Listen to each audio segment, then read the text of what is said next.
Imagine uma manhã silenciosa em Nazaré.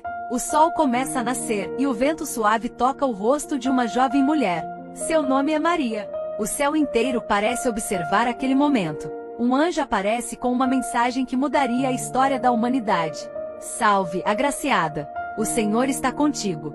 O coração de Maria se enche de surpresa, medo e fé. Ela não entende tudo, mas confia. E com uma voz doce, ela responde: Eis aqui a serva do Senhor. Cumpra-se em mim segundo a tua palavra. Lucas 1h38.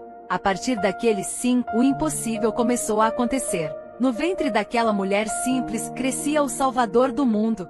Maria nos ensina que a verdadeira força está em confiar, mesmo quando o caminho parece incerto. Que hoje, assim como ela, você também possa dizer: Senhor, eu confio no teu plano. Porque quando entregamos o coração a Deus, milagres acontecem no tempo certo e do jeito perfeito.